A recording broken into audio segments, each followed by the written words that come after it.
तरफ नीतीश सरकार जाति जनगणना में व्यस्त है, दूसरी तरफ पेपर लीक मामले में माफिया खुलकर अपना काम कर रहा है।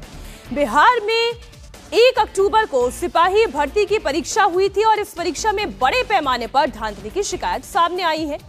इस मामले में सॉल्वर गैंग के खिलाफ बड़ा एक्शन हुआ है। बिहार के अलग अलग जिलों से अब तक 125 से ज्यादा लोग गिरफ्तार किए जा चुके हैं।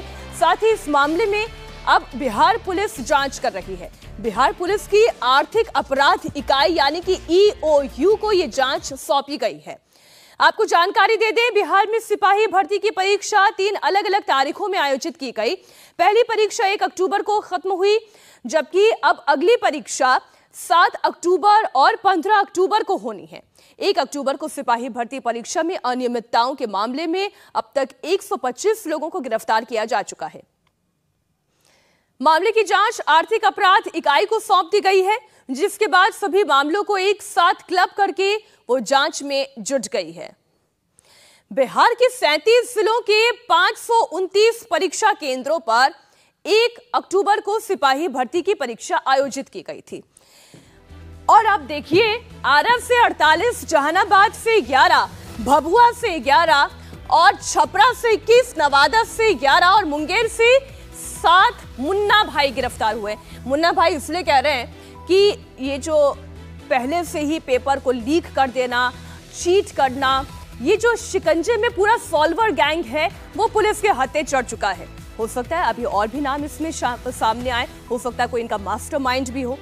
ये तमाम अब शिकंजे में आ चुके हैं, जिसमें छपरा से 21 है, नवादा से 11 है, मुंगेर से 7 और जहानाबाद से, जैसा कि हमने आपको बताया, 11, आरा से सबसे ज्यादा 48 लोग शिकंजे में आए हैं पुलिस के, जो इस सॉल्वर गैंग के सदस्य थे। बिहार सिपाही भर्ती परीक्षा की सेकेंड शिफ्ट के दौरान पेपर लीक की खबर सामने आई थी। पटना के द्वारिका कॉलेज से पुलिस ने 6 अभ्यर्थियों को गिरफ्तार किया, जिसमें से 5 परीक्षार्थियों के पास से आंसर की मिले। आंसर की आप जानते ही हैं, मुझे समझाने की आवश्यकता नहीं है, पहले से सवाल का जवाब लिखा हुआ होता है। जब इन आंसर की का मिलान किया गया तो वो सही पाया गया। वहीं कैमूर के भूपेश गुप्त इंटर कॉलेज में भी कुछ अभ्यर्थियों के पास से आंसर की मिली है। इसके बाद पुलिस ने सेंटर सुपरिटेंडेंट, जिनके मोबाइल में छात्रों के एडमिट कार्ड थे, वो बरामद हुआ, उन्हें गिरफ्तार किया गया। हालांकि बिहार सिपाही भर्ती बोर्ड का कहना यह है कि पेपर लीक नहीं हुआ। अब पेपर लीक नहीं हुआ तो फिर आंसर की कैसे निकल आई?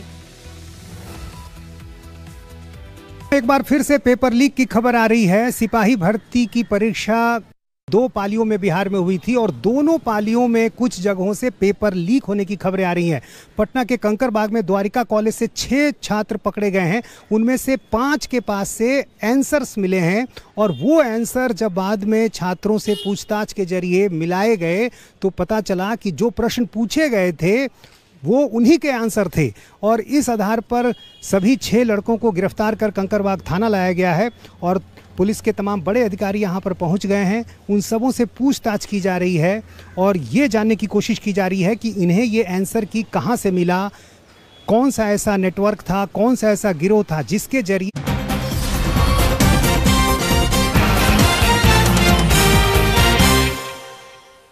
और बड़ी खबर, अब से कुछ देर पहले हिंदुस्तान से लेकर नेपाल तक भूकंप के झटकों से धरती हिल गई।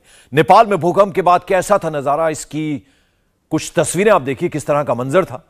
ये तस्वीरें सामने आई हैं, आप देखिए नेपाल के घरों का हाल क्या हुआ। भूकंप कितना तेज था इसका अंदाजा इसी बात से लगाइए कि रिक्टर स्केल पर भूकंप की तीव्रता 6.2 मापी गई। दोपहर 2:53 पर भूकंप के झटके महसूस किए गए और इसका असर भारत में भी देखने को मिला। लखनऊ, कानपुर, आगरा, नोएडा, मेरठ, मुरादाबाद, गाजियाबाद, अयोध्या, अलीगढ़, हापुड़ तक इसके झटके महसूस किए गए। नेपाल इसका एपिसेंटर था। इंडिया टीवी हर वक्त हर जगह डाउनलोड करने के लिए सर्च करें India TV news Google play store या ऐप स्टोर पर।